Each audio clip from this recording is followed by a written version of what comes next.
Gorilla Passion Part 2 Dirty Secrets Shifter Romance Paranormal Shapeshifter Gorilla Shifter. Written by Cynthia Mendoza. Narrated by Artie Rose.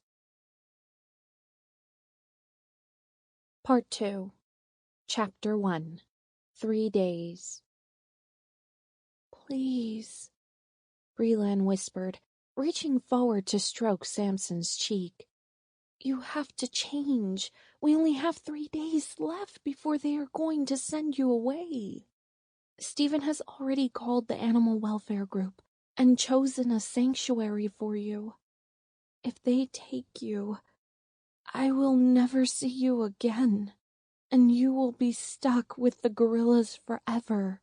You have to change." Samson stared back at her with the chocolatey eyes that made her heart pound a little faster. Deep in them, she could see that he was struggling with trying to shift into his human form, but nothing changed.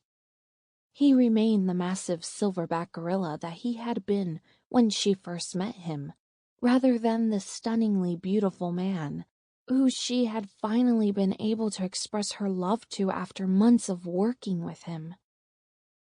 It had been 4 days since they made love, right there in the gorilla enclosure with the rain pouring down on them. 4 days since she had been able to see his smooth skin, full lips, and long, thick hair. The other gorillas ran and played in the enclosure beneath them, and she could feel the eyes of zoo guests standing at the metal bar that surrounded the top of the exhibit, staring at her as they watched her interact with the powerful animal.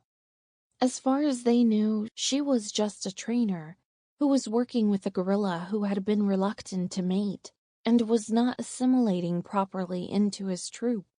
She knew, however, that he had been reluctant to mate because the rest of the gorillas in the exhibit were just gorillas, not shifters, and he was not inclined to mate with animals.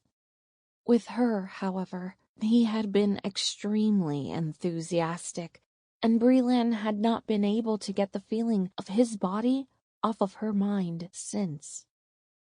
"You know what I just thought about?" she said, stroking her hand down over Samson's shoulder.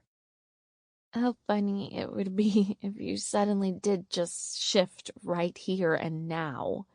It would be like magic.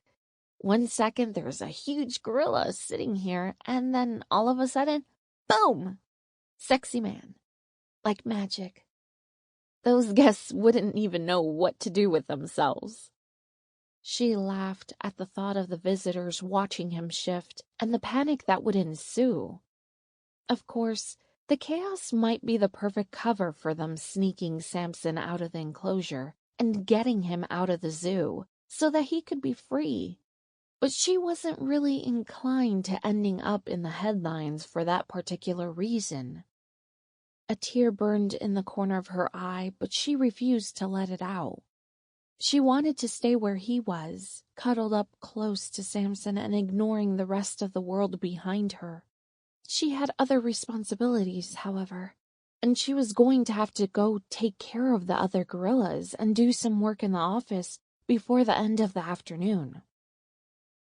She stroked his face one more time, resisting the urge to lean forward and kiss his forehead, and climbed down from the platform where they sat so that she could let herself out through the gate at the back of the enclosure, and start toward the other section of the exhibit so that she could check on and feed the rest of the troop.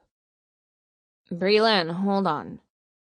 She heard Greg's voice coming at her as she let herself into the indoor portion of the enclosure, but she didn't turn around to look at him.